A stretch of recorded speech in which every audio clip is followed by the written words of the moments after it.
Dalkia s'occupe de l'ensemble des lots techniques, c'est-à-dire chauffage, ventilation, climatisation, traitement d'eau, traitement d'air, électricité.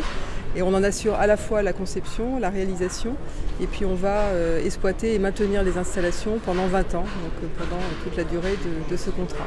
Avec bien sûr un angle de vue qui est celui de l'optimisation des consommations d'énergie. Et en fait, c'est ce qu'on fait à chaque fois qu'on aborde un projet. C'est-à-dire on regarde quel potentiel a le territoire, donc ça peut être de la biomasse, ça peut être de la géothermie, ça peut être de la récupération d'énergie sur usine d'incinération. On regarde tout ce qui est disponible en énergie renouvelable et de récupération et on cherche avant tout à utiliser ça au maximum.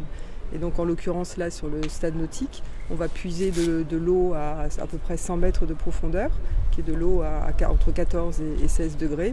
Et pour l'hiver on la chauffe et pour l'été on la refroidit. Et par ailleurs, l'énergie de la déshumidification, c'est-à-dire quand on déshumidifie, il y a de l'air chaud en fait, qu'on est obligé d'évacuer à l'extérieur. Avant de l'évacuer, on récupère les calories.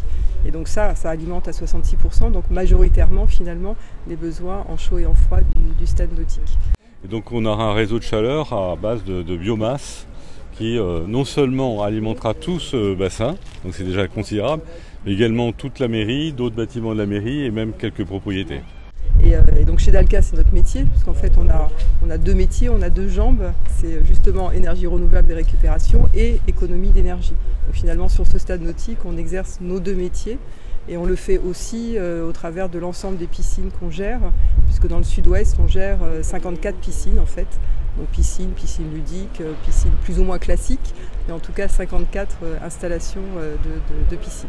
Et donc finalement, on concentre sur cet équipement tout ce qu'on fait de mieux en termes de récupération et tout ce qu'on fait de mieux aussi pour le suivi dans la durée. C'est-à-dire on a créé une maquette numérique à la conception qui s'appelle le BIM, qui représente la maquette de l'ensemble du bâtiment, de l'ensemble des installations techniques.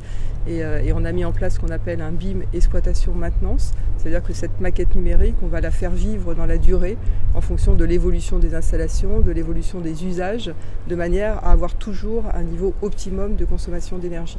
Aujourd'hui, c'est la préoccupation de tout le monde, des maîtres d'ouvrage, des collectivités, de l'État, des citoyens, en fait, que d'avoir une activité qui soit la moins carbonée possible. En fait, notre enjeu à tous aujourd'hui, c'est d'arriver à concilier le développement économique et avoir le moins d'impact possible sur notre environnement et le moins d'émissions de CO2 possible.